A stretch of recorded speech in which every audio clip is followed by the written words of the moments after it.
Alabado sea el Rey de Reyes, el Señor de Señores, Jesús, nuestro Salvador y nuestro Dios. ¿Qué tal, queridos hermanos y amigos? Y qué alegría estar con ustedes en este su programa. Conozca primero su fe católica. Sí, conozcamos primero nuestra fe católica antes de pensar en cualquier otra cosa, porque solamente hay una iglesia fundada por Jesús y esa es la iglesia que conocemos como la Una Santa Católica y Apostólica. Soy el Padre Pedro Núñez y bienvenidos a este programa. Vamos a tener un programa cargado de bendiciones como de costumbre, porque cuando proclamamos la palabra de Dios, dice San Pablo, la fe entra en el corazón del ser humano. Y es mi más profundo deseo que usted pueda experimentar una fe más enraizada, más fuerte, más profunda en ese que es nuestra esperanza y nuestra salvación, que es Jesús el Señor. En este momento, antes de hacer absolutamente nada más, hermano que me escuchas, hermana que me escuchas, como que hacemos un alto en nuestro acelerado caminar diario, descansamos en los brazos poderosos y amorosos de Cristo Jesús. Hermano, hermana,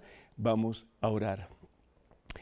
Padre Todopoderoso, gracias, oh Dios, por tantas bendiciones que por amor tú nos das. Gracias, oh Dios, por este día. Gracias por el privilegio de la fe, Señor, porque sin la fe no podríamos conocerte. La fe, Señor, que nos impulsa hacia ti, una de las tres virtudes teologales. Uno de esos dones maravillosos, oh Dios, que nos impulsa hasta tu mismo trono. La fe, Señor, que es esencial para nuestra salvación. La fe, Señor, en ese en quien todo lo podemos y para quien todo es posible, que es Jesús, nuestro Señor y Salvador. Padre Santo, gracias, oh Dios, por el don maravilloso de la fe. Pero te pedimos, oh Dios, que aumentes nuestra fe. Porque tu palabra dice en el Evangelio según San Mateo capítulo 17, que si tuviéramos fe del tamaño de un granito de mostaza, moveríamos montañas. No habría problema que no pudiéramos vencer. No habría situación por adversa, por difícil, por dolorosa, que fuera en nuestra vida que no pudiéramos vencer. Gracias, Padre Santo. Gracias por la fe que nos has dado, pero danos, oh Dios, tu gracia para que esa fe se fortalezca. La fe en ese en quien todo lo podemos, que es Cristo Jesús, nuestro Señor y Salvador. Que tengamos la fe de nuestra Santísima Madre María, que podamos decir en todo momento, aquí está tu esclava, Señor, aquí está tu esclavo. Ya no quiero vivir para el mundo, ya no quiero vivir para mi carne, ya no quiero vivir para mis deseos o mis apetencias o mis necesidades de placer, Señor, o de felicidad. Quiero vivir para ti porque tú eres el único que llenas el vacío de nuestro corazón, Señor. Tú eres el único que das propósito a nuestra vida. Tú eres el único, Señor, que llenas nuestras más profundas expectativas y necesidades, mi Dios. Bendice, Señor, Padre Santo, a este hijo que está viendo este programa con una fe más grande, Señor. Aumenta su fe, aumenta la fe de esta hija tuya que tanto le amas, mi Dios, que diste a tu único hijo hasta la muerte y muerte en una cruz en el Calvario, para que podamos tener juntos en Cristo Jesús vida y salvación eterna. Señor, levántanos de nuestras miserias, libéranos, oh Dios, de nuestras ataduras, sánanos, Señor, de nuestras enfermedades y colma nuestro corazón de tu santa fe. A ti, mi Dios, Padre Santo, en Cristo Jesús, gloria, honra y honor por los siglos de los siglos. Amén, Señor. Así sea. Amén. Damos gracias a Dios, hermanas y hermanos, por tantos de ustedes que piden oraciones. Doy gracias a Dios por José Antonio Pilco, que está hoy de cumpleaños. Así que, José Antonio, muchísimas felicidades y que Dios te siga bendiciendo en abundancia. Damos gracias al Señor por todos ustedes que nos escriben a través de la página de Facebook y piden sus oraciones. Que el Señor los bendiga y sepan que estamos orando por todos y cada uno de ustedes. Damos gracias al Señor por Senia Alvarado de Díaz, y gracias, sí, porque la muerte no es el fin, sino que es el principio de la vida eterna. Y pedimos al Señor que si tiene que pasar por purgatorio, que sea breve su estadía y que pueda recibir de las manos de Cristo Jesús la corona de la victoria, la corona de la vida eterna, que es el cielo. Aniceto de Charlotte, North Carolina, pide por su familia en México. Que el Señor bendiga a tu familia en abundancia, a tu mami. Y también pedimos por Ruth, que el Señor les bendiga en superabundancia. También damos gracias al Señor por Elitania de Texas, que pide por su matrimonio y también por su embarazo. Tiene 7 meses de preparación, de gestación para que esa criatura nazca, que nazca perfectamente bien para la gloria de Dios. Pedimos también por Jocelyn, la hija de Edith y Jesús Alcántara, que me imagino ya que en estos momentos ya está dando a luz a esa criatura que ha tenido su vientre por 9 meses, que el Señor le bendiga en abundancia y que puede crecer en santidad y en estatura ante Dios y ante los seres humanos. María de New York pide por su matrimonio, tiene problemas, que el Señor le bendiga y que ese matrimonio se cimiente sobre la roca que es Cristo Jesús el Señor. Jacqueline de New York tiene problemas y pues el Señor le bendiga en abundancia y que el Señor la sane, especialmente problemas de salud y está un poquito deprimida, que el Señor te bendiga. Y también por José Antonio y por Ernesto Esquivel pedimos al Señor que les ayude porque están pensando en la posibilidad de ser sacerdotes, de comprometerse al Señor, que así sea. María González de Los Ángeles pide por el don Humberto y por doña Gloria, a quien su hijo pues recientemente falleció en un accidente automovilístico. Ernesto y Carlos pues piden por sus familias respectivamente, que el Señor los bendiga en abundancia. Y Dalia de New York pide por su salud y también por sus hijos.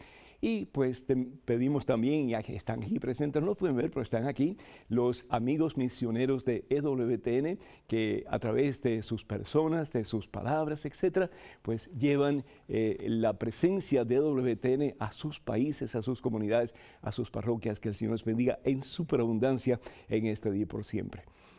Nada te turbe, nada te turbe, llegó a decir una mujer que fue bastante soberbia la señora, fue bastante egocentrista, bastante peleona, bastante violenta, pero que un día tuvo un encuentro poderoso con Cristo Jesús de tal manera que su vida cambió y cambió para siempre. Su nombre, Teresa de Ávila. Nos cuenta la historia que Teresa desde niña quería ser misionera junto con su hermanito y se fueron un día de la casa. Ella, independiente como ella sola, quería conquistar al mundo para Cristo Jesús, pero tenía primero que ser conquistada por Cristo Jesús para poder conquistar a otros. Y así pasa, ¿verdad? No podemos dar lo que no tenemos. Y Teresa de Ávila se tiene que someter a la voluntad de Dios para que Dios haga cosas maravillosas en ella, para que le quite su violencia, le quite su soberbia, le quite un montón de cosas que eran obstáculos en su relación con el Señor. ¿Para qué? Para que siendo más y más depurada por la sangre derramada de Cristo Jesús en una cruz en el Calvario, ella puede llegar a ser una de las grandes doctoras de la iglesia, una de las grandes místicas de la iglesia, unos grandes pilares de la iglesia católica. Solo Dios basta. Teresa tiene una conversión un día en que ella ve a Jesús que está siendo azotado y le estremece ver aquella estampa de Dios sufriendo al punto de dar su propia vida por cada uno de nosotros. Y estremecido su corazón, ella grita: es ahora o nunca, o cambio o nunca voy a cambiar. O de verdad tomo la decisión más importante de mi vida, que es ser una persona de fe, o nunca voy a cambiar. Hermanos, estamos conscientes de que la fe es un don de Dios. Estamos conscientes de que la fe es una de las 3 virtudes teologales que nos impulsan hacia el mismo trono de Dios. Pero si bien es cierto que la fe es un don maravilloso de Dios, es pura gracia de Dios, es un regalo de Dios, la fe también es una decisión. Aunque tú no sientas nada, aunque seas la persona más fría de este mundo en tu relación con Cristo Jesús, tú puedes llegar a tener el fuego del amor de Dios dentro de ti si tú optas por ser una persona de fe.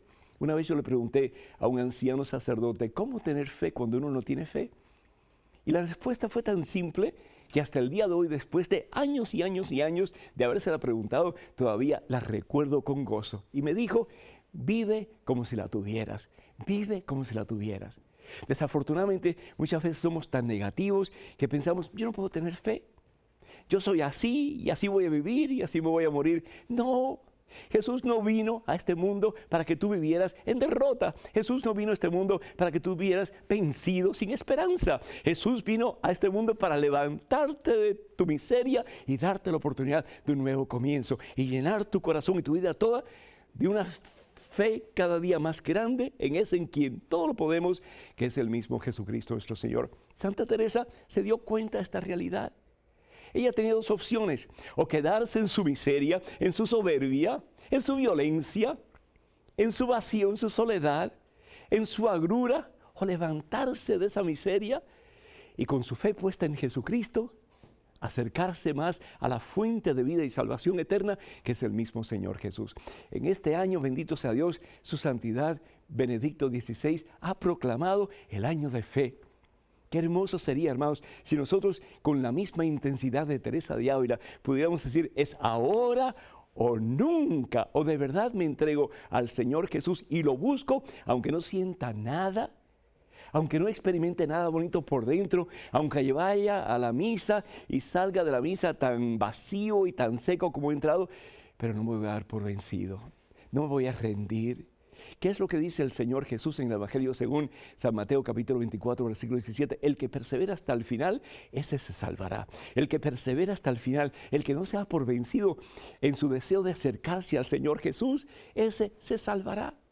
Y también dice el Señor en Hechos capítulo 16, versículo 31, que si tú crees en el Señor Jesús, si de verdad comienzas a tener fe en el Señor Jesús, en ese en quien todo lo puedes y para quien todo es posible, que no solamente tú, pero toda tu familia se va a salvar. ¿Por qué? Porque comienzas a transmitir lo que tienes, comienzas a dar de lo que tienes. Eso es precisamente lo que hace Teresa.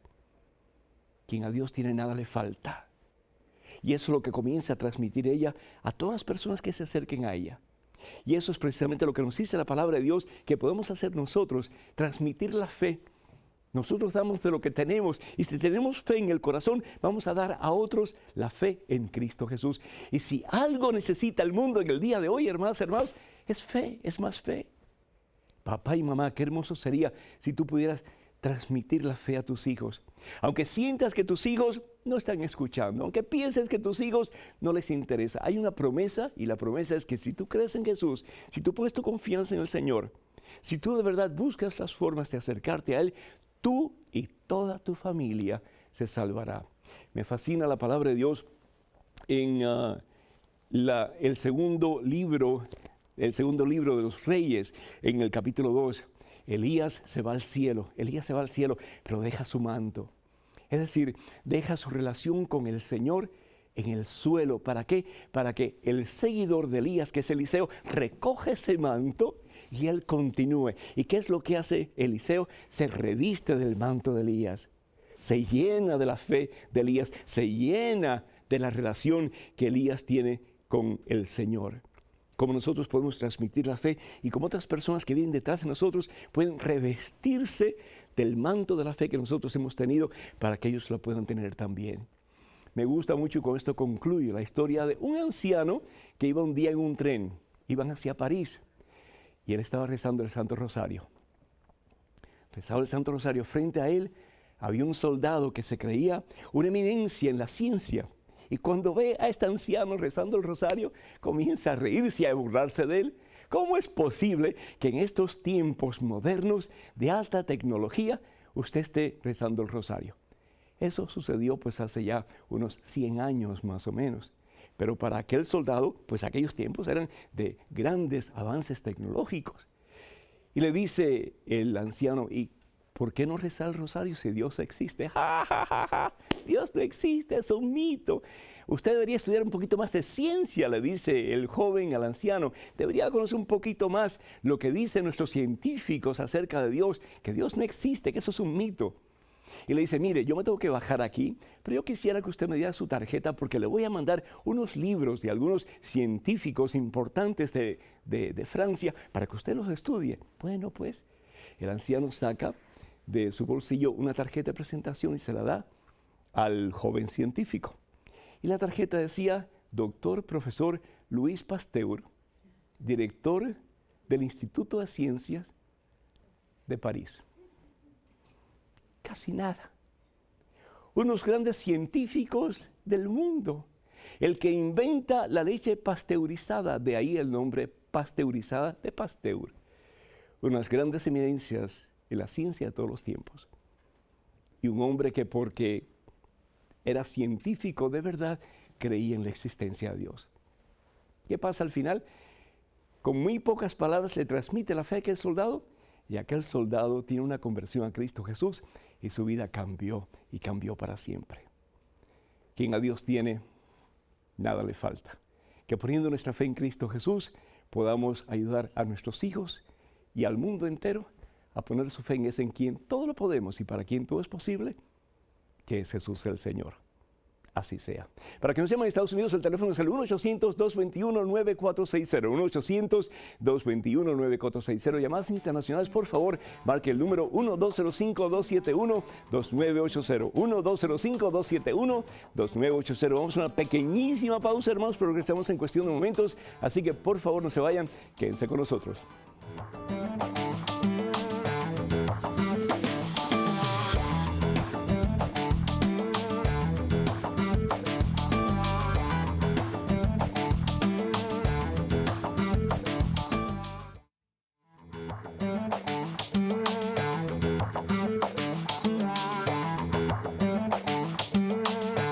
Gloria al Rey de Reyes, al Señor de Señores, hermanas y hermanos. Pues de nuevo, para que nos llamen en Estados Unidos es 1-800-221-9460 y llamadas internacionales. Y las esperamos es 1-205-271-2980. En estos momentos un correo electrónico con la pregunta. Adelante, por favor.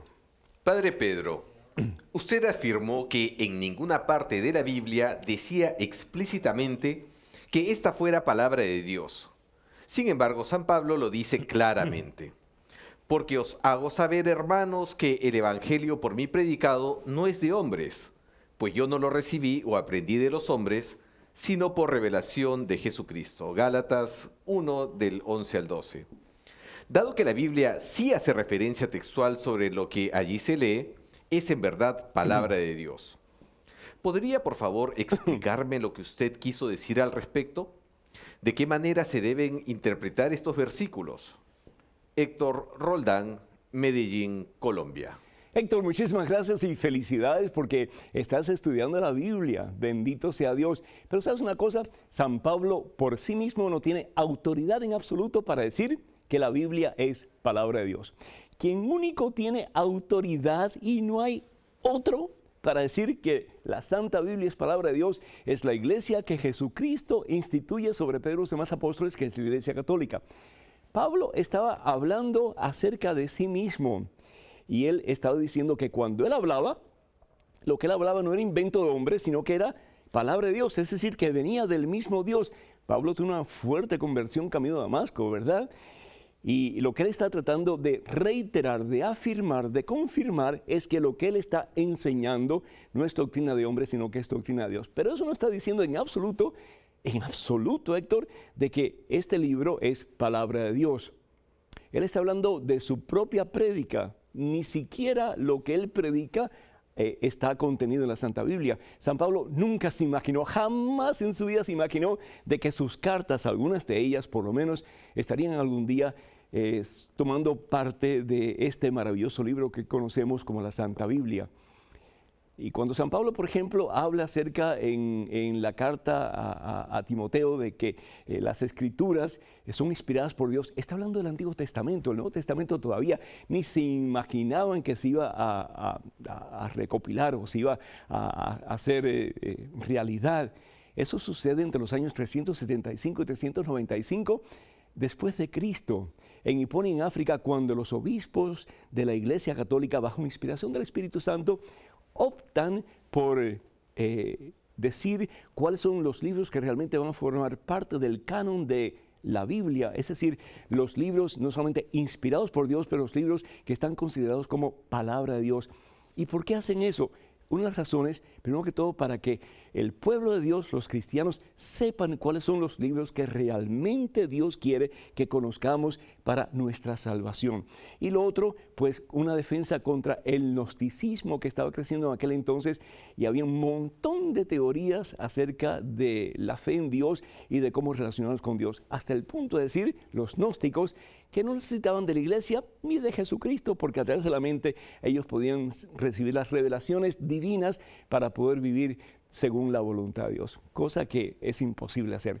De nuevo, cuando San Pablo habla, él habla de su propia prédica y de que su prédica no es un invento de hombres, sino que viene directamente de Dios. Pero quien ha declarado y sigue declarando, aunque no se encuentre en la Biblia, de que este libro es palabra de Dios, es la Iglesia Católica, la fundada por Jesucristo. Amén. Tenemos en estos momentos otro correo electrónico con otra pregunta. Adelante, por favor. Padre y su congregación. Sí. Los invito a que se vuelvan a Cristo y que nazcan de nuevo. Sean creativos y no repitan lo mismo siempre en las misas. Eso limita el poder del Creador. Cambien los cánticos que se escuchan desde hace 50 años. Amen a una mujer.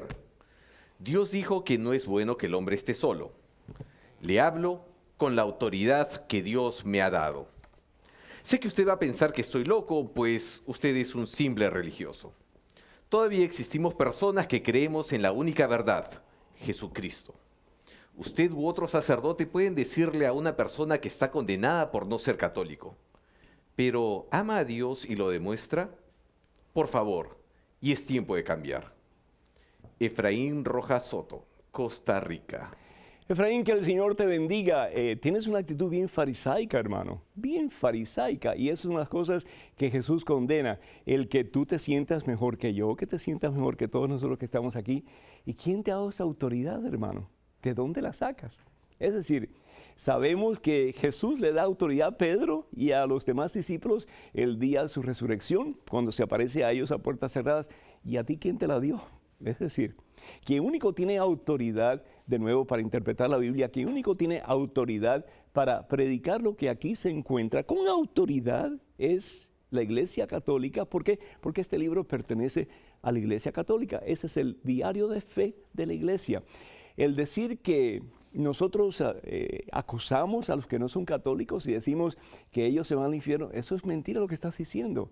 Hemos dicho una y otra vez y seguiremos diciendo hasta que no tengamos aliento, que la Iglesia Católica enseña que cada cual va a ser juzgado ante Dios de acuerdo a la oportunidad que cada cual haya tenido de conocer la verdad y de responder a ella. Y eso es enseñanza de la Iglesia Católica. Y lo que estamos diciendo es simplemente proclamando, enseñando lo que enseña la Iglesia de Jesucristo. Hay personas que dicen, no, pero tienes que nacer de nuevo, porque si no, como que no eres cristiano, no vas a ser salvo. Yo nací de nuevo. Yo nací de nuevo 2 veces. Yo nací de nuevo a través del bautismo. La palabra de Dios nos dice en el Evangelio según San Juan, capítulo 3, versículo 3, que para nacer de nuevo tenemos que ser bautizados, nacer del agua y del Espíritu. Yo he nacido de nuevo. Y yo estoy seguro que la mayoría de los católicos cristianos que yo conozco han nacido de nuevo, han sido bautizados. Pero si te estás refiriendo a tener una relación con Jesucristo, yo tuve un encuentro con Jesucristo que me cambió total y completamente. Yo he nacido de nuevo en ese sentido también. Es decir, desde ese momento en adelante, Jesús ha sido mi faro, mi meta, mi esperanza y la razón de mi vivir. El decir que nosotros decimos las mismas palabras una y otra vez, bendito sea Dios, mi hijo. Estamos realmente repitiendo las palabras que encontramos en la Biblia, desde el principio de la misa hasta el fin, y especialmente en el momento de la consagración. Evangelio según San Lucas, capítulo 22, donde la palabra de Dios nos dice precisamente que Jesús, cuando estaba con sus discípulos, ¿qué es lo que hace el Señor Jesús? Fíjense qué interesante. Evangelio según San Lucas, capítulo 22, dice la palabra de Dios. Después, versículo 19 en adelante, tomó pan y dando gracias, lo partió, lo dio a sus discípulos diciendo, esto es mi cuerpo que es entregado por ustedes. Y lo mismo hace con el cáliz lleno de vino. Transforma simple pan y simple vino, porque Él es Dios y Él es el Dios de lo material y de todo lo que existe, visible e invisible, en su cuerpo y en su sangre. Y dice el Señor Jesús, hagan esto en conmemoración mía. Es decir, como yo he hecho, hagan ustedes y háganlo hasta el fin de los tiempos. Y sepan, dice el Señor, que yo estaré con ustedes siempre hasta la consumación de este mundo. Tú eres el que tienes que cambiar, hermano. ¿Por qué? Porque yo no sé qué rito tú utilizas, yo no sé qué culto tú practicas, pero si no está basado en la palabra de Dios, entonces es tu relación con Cristo y al fin y al cabo tú vas a tener que responder. Pero por el amor de Dios, una cosa sí te voy a decir, no confundas, porque Satanás es experto en confundir. Al fin y al cabo, dice el Señor Jesús, eres el príncipe de la mentira. En estos momentos otro correo electrónico con otra pregunta. Adelante, por favor. Padre Pedro, tengo una gran duda. Cuando una pareja se casa, en el momento de la bendición, el sacerdote dice, hasta que la muerte los separe. Si es así, ¿por qué existe la anulación de matrimonios? ¿Quién aprueba esto si en la Biblia está escrito que es hasta que uno u otro muera? Sé que en algunos casos la situación lo amerita, pero quedarían separados por un papel, pues la bendición de Dios no la separa a nadie. ¿De dónde tomaron la autoridad para poder hacerlo? ¿Por qué el Papa tiene la potestad para realizar dicha anulación? Agradezco su respuesta. Que Dios le bendiga siempre. Lisette. Lisette, muchísimas gracias. Y realmente el Papa no es el que se inmiscuye en las anulaciones de los matrimonios.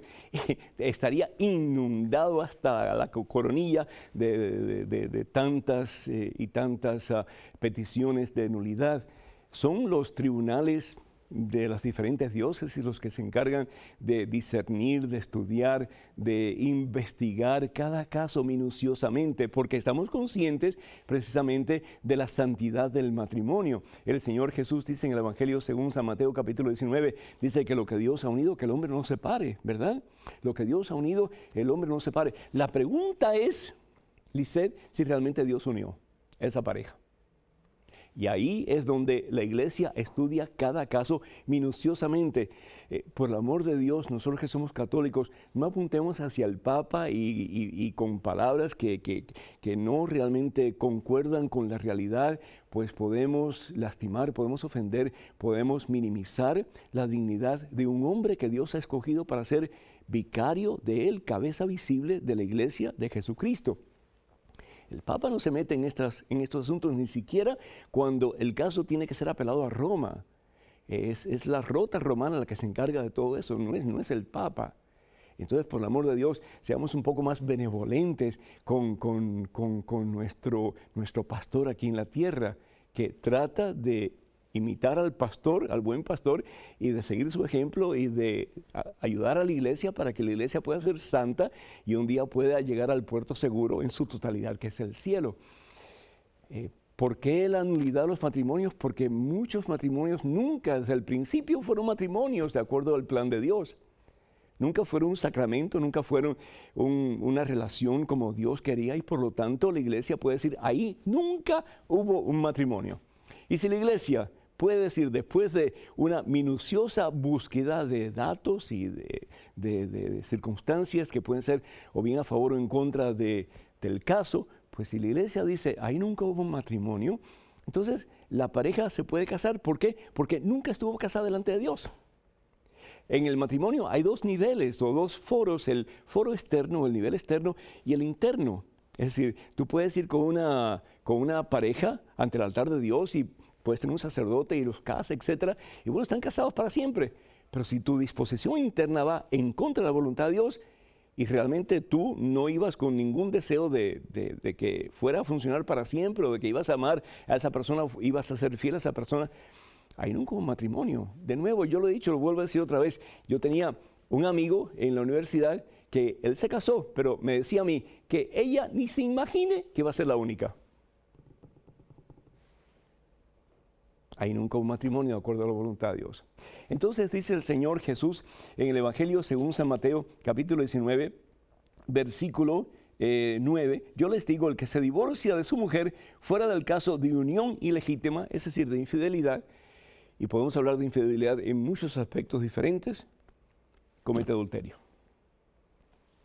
Por eso la iglesia es muy cuidadosa, mucho más cuidadosa que muchísimas otras iglesias que casan y descasan y vuelven a casar y vuelven a descasar y vuelven a casar otra vez.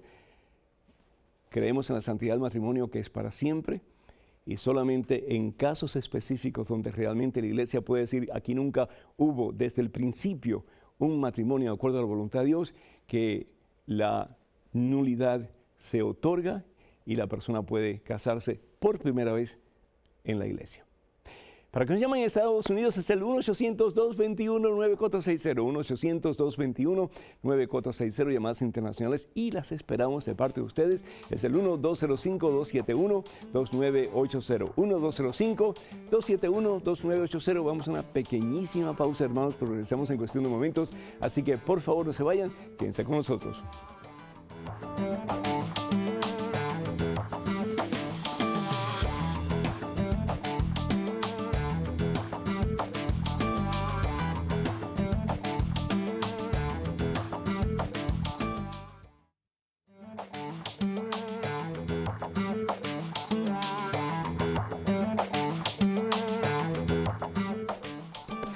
Dios, el Rey de Reyes, Señor de Señores, hermanas y hermanos, bienvenidos a este segmento. Conozca primero su fe católica, soy el Padre Pedro Núñez. En estos momentos, una llamada telefónica de Roberto de Massachusetts. Roberto, ¿me escuchas? Sí, padre. Roberto, Dios te bendice, bienvenido. ¿Cuál es tu pregunta? Gracias, padre. Padre, yo rezo con mucha frecuencia de habitación solo. Creo Yo no soy un ducho en la escritura, pero el romano habla de que si no ha dado el Espíritu Santo, ¿verdad que sí? Entonces yo pienso, como dice, que cuando todos estén, sí, yo estaré en medio de ellos. Cuando Sí. todos estén, ¿verdad? Sí. Hombre, entonces, si yo tengo el Espíritu Santo y estoy rezando, yo no estoy solo, Padre. Es Amén. con el Espíritu Santo que yo estoy rezando, ¿verdad que es así? Roberto, muchísimas gracias por tu pregunta y no sé si ustedes pudieron escuchar muy bien porque como que se rompía un poco la voz de Roberto, pero él lo que está preguntando es que si cuando uno ora, uno está en la presencia del Espíritu Santo de Dios, él sabe que cuando uno ora, y el Señor Jesús lo ha dicho, cuando dos o más estamos unidos en oración, el Señor está entre nosotros. Pero él está preguntando acerca del Espíritu Santo, si el Espíritu Santo está con nosotros definitivamente, ¿verdad? Donde está Dios está la Trinidad, y la Trinidad consiste de tres personas, un solo Dios verdadero, Padre, Hijo y Espíritu Santo. El Padre, que es el Creador, el Hijo, que es el Salvador o el Redentor, y el Espíritu Santo, que es el que nos impulsa a la santidad.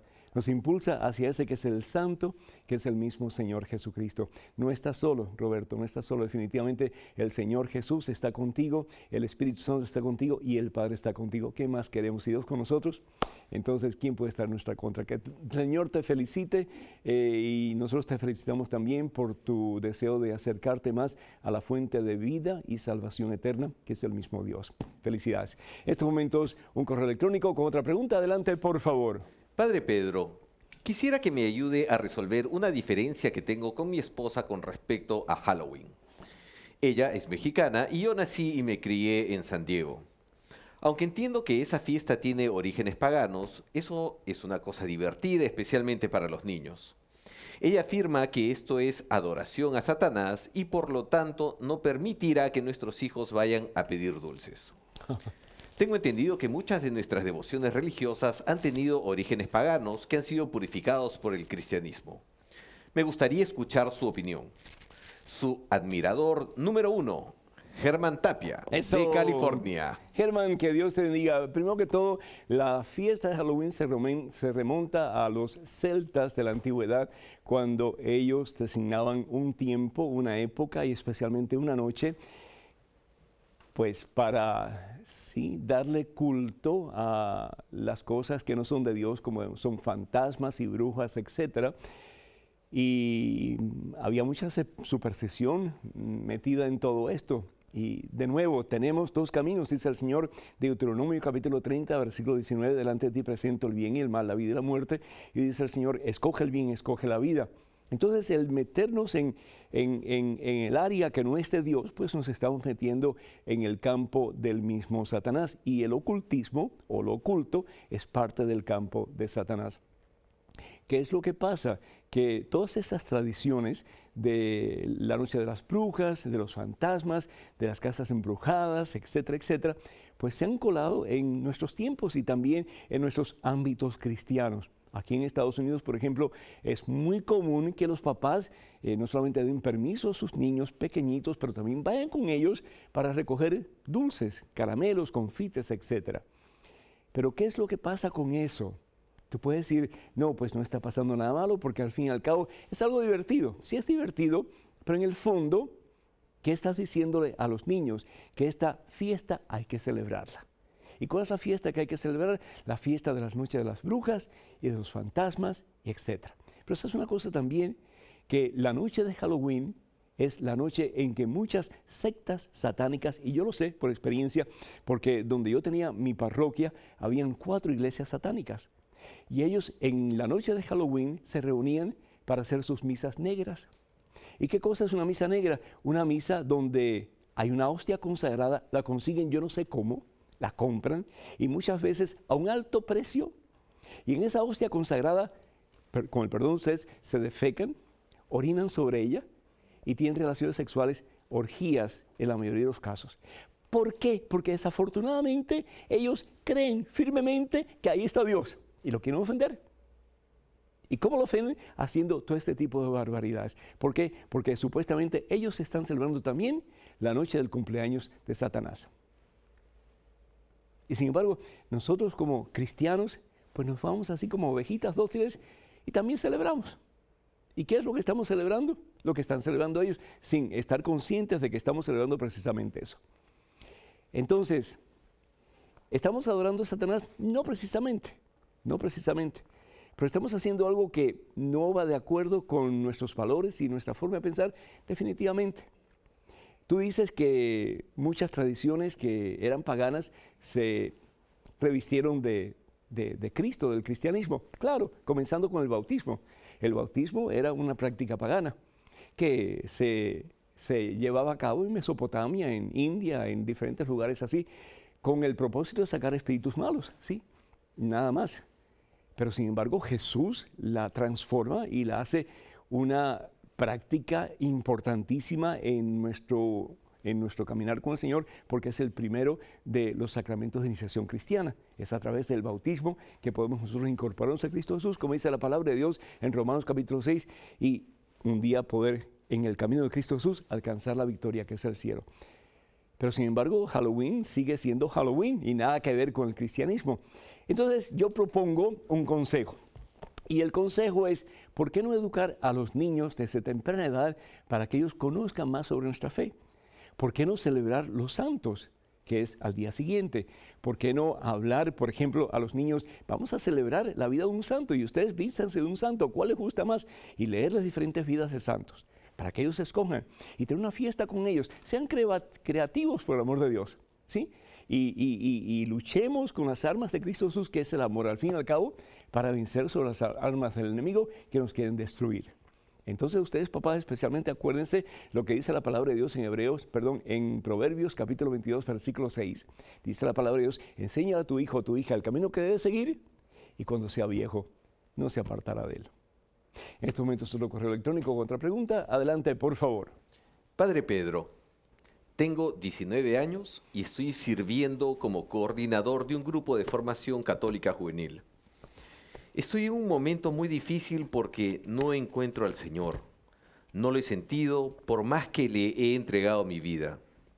Frente a la Eucaristía tengo una falta de fe grandísima y además he vuelto a caer en mis pecados que, según yo, había ya dejado. Ojalá me pueda ayudar. Espero su respuesta. Dios lo bendiga. Carlos, de Ciudad Juárez, México. Carlos, muchísimas gracias por tu honestidad. Que Dios te bendiga. Mira, cuando uno se siente vacío, cuando uno se siente seco por dentro, puede ser, una de las razones es lo que los teólogos llaman el periodo de desolación, cuando uno se siente que no tiene nada por dentro, ¿verdad? Que está seco, que está vacío. Y cuando eso sucede, es un momento de gracia. San Juan de la Cruz hablaba de la noche oscura del alma, Santa Teresa de Ávila también. Es decir, momentos en que uno no siente nada por ninguna parte, no experimenta presencia de Dios en ninguna forma. Pero eso puede ser un momento de gracia maravilloso. ¿Por qué? Porque o me quedo con los brazos cruzados, o digo, Señor Jesús, te voy a buscar con más fuerza, con más ímpetu, con más poder, y hasta que no te encuentre, no voy a dejar de buscarte. Eso puede ser una motivación muy positiva en la búsqueda del Señor.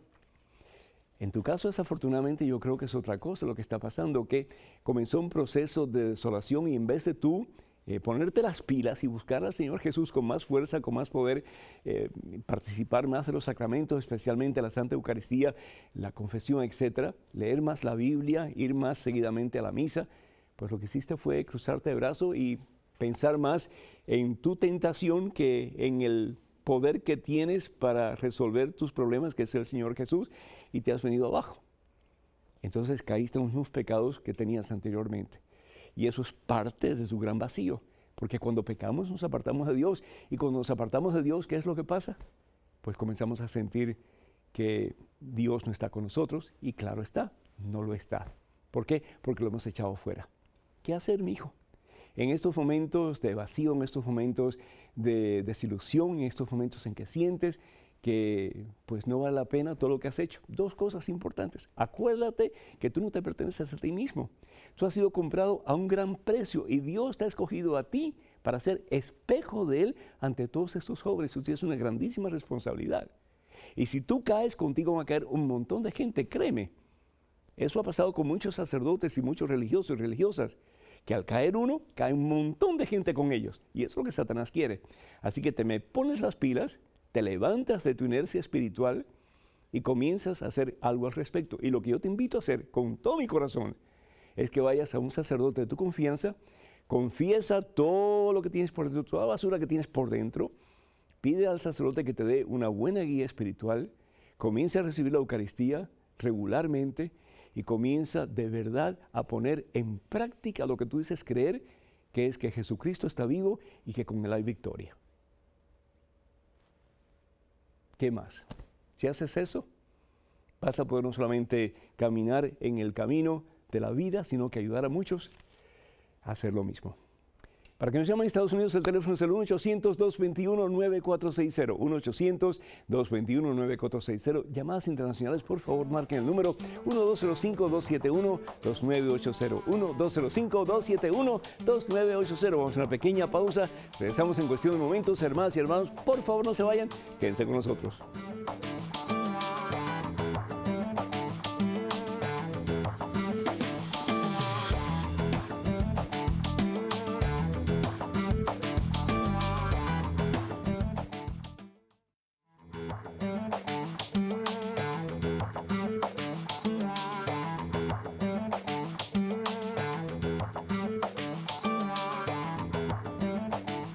Y alabado sea el Rey de Reyes y Señor de Señores, hermanas y hermanos. Soy el Padre Pedro Núñez y bienvenidos sean ustedes a este su programa Conozca Primero su Fe Católica. Yo quiero pues saludar al profesor José Luis Colza de parte de una de las misioneras de EWTN que se encuentra aquí con nosotros en el estudio. Así que muchos saludos, profesor José Luis Colza, en este día. Y también pues queremos felicitar al Padre Luis Alfonso de Hermosillo, Sonora, que está cumpliendo años, está en Monteles Largos. Que el Señor te bendiga, Padre, en superabundancia. En estos momentos tenemos a Martín Peralta de Sacramento, California, en el teléfono. Martín, ¿me escuchas? Sí, padre. ¿Cómo estás, mijo? Bienvenido. Bien, bien, gracias a Dios. Amén, amén. Tu pregunta, por favor. Sí, mire, desde chico yo he tenido en una lectura donde una señora le pide a nuestro Señor un favor y entonces le contesta a la señora que también los perritos comen de las migajas que caen de la mesa de los amos. Así es. Nunca he entendido esa parte de la Biblia, entonces me gustaría que si nos la puede explicar. Martín, con todo gusto. Los judíos llamaban a los gentiles perros. ¿Entiendes? Ajá. Entonces ella, pues haciendo eco de cómo los judíos llamaban a los gentiles, es decir, a los paganos, a los que no creían en el mismo Dios de los judíos, pues ella dice, pero aún los perritos recogen las migajas que caen de la mesa de sus amos. Hablando de una fe profunda, esta mujer, hablando de una humildad que realmente era ejemplar, esta mujer. ¿Y qué es lo que hace Jesús? Jesús la premia por su fe y la premia por su humildad. Y lo que ella estaba pidiendo, que era la sanación de su hija, dice el Señor Jesús, está hecho. Es una realidad. Entonces, qué poderosa lección cuando nosotros ponemos nuestra confianza en el Señor, cuando ponemos nuestra fe en el Señor, cuando reconocemos que sin el Señor somos nada como esta mujer y que necesitamos al máximo del Señor, entonces el Señor puede obrar en nosotros. Lo que dice la palabra de Dios en el Evangelio según San Mateo capítulo 5 versículo 3. ¿Qué es lo que dice? Felices los pobres de espíritu, porque de ellos es el reino de los cielos. ¿Qué significa ser pobre de espíritu? Significa reconocer que yo solo ni este dedito lo puedo mover. Pero si Dios está conmigo, yo todo lo puedo y todo lo he de alcanzar. Y eso es precisamente lo que esta señora nos enseña. Ella se considera perro porque delante de los judíos ella se considera nada.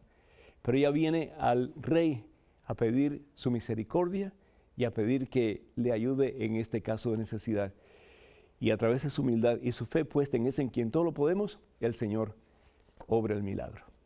Bendito sea Dios. Algo en que pensar, hermanos, algo en que pensar. Damos gracias a Dios por tantas y tantas llamadas y tantas realmente preguntas.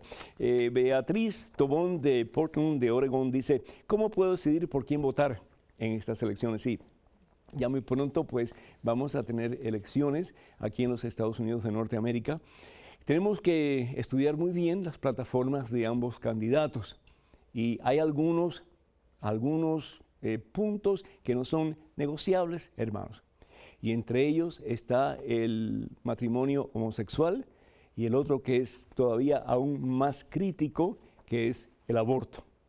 Esos dos tenemos que estudiar muy bien, detenidamente, y delante de Dios tomar decisiones que realmente estén de acuerdo a la voluntad de Dios.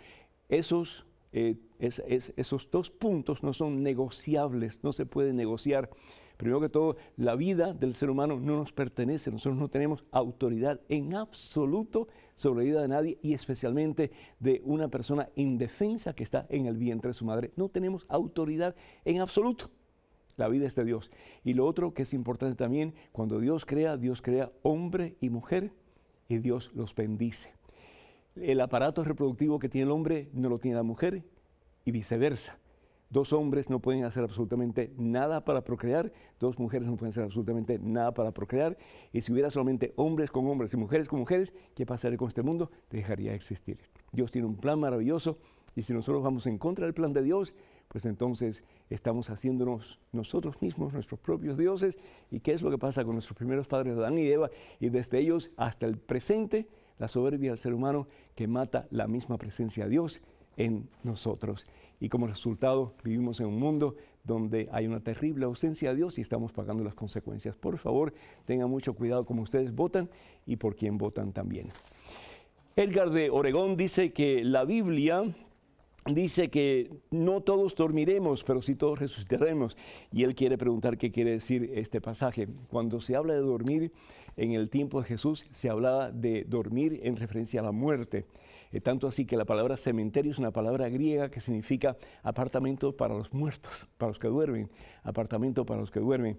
Pero sin embargo sabemos muy bien que si bien es cierto que la muerte parece que es como una especie de dormición, al mismo tiempo sabemos que la muerte es la puerta para la vida gloriosa que el mismo Cristo nos ha prometido. Él quien dice, yo soy la resurrección y la vida, el que cree en mí, aunque muera, vivirá para siempre. Sandra de Tampa dice que en la iglesia pentecostal nos habla mucho de la muerte, el beso de la muerte, y que si viajamos nos vamos a matar. ¿Por qué nos hablan tanto de la muerte? No tengo la menor idea. Yo no frecuento las iglesias pentecostales, pero la pregunta es, ¿y por qué tú las frecuentas? Me imagino que tú eres católica y que estás haciendo una iglesia pentecostal. Yo te invito para que regreses a la iglesia que te dio la fe en Jesucristo, que es la iglesia católica, donde sin lugar a dudas pues tratamos de hablar de la vida, que es el mismo Cristo Jesús. Él quien dice en el Evangelio según San Juan, capítulo 14, versículo 6, yo soy el camino, la verdad y la vida. Tenemos muchísimas otras preguntas.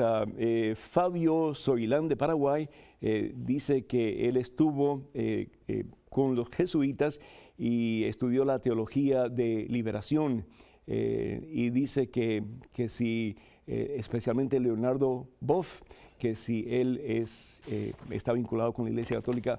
Leonardo Boff fue sancionado por la Santa Sede y él pues dejó el sacerdocio. Desafortunadamente, en la teología de liberación, como es conocida en América Latina, especialmente en Sudamérica, está basada en el análisis marxista y nada que ver con el cristianismo.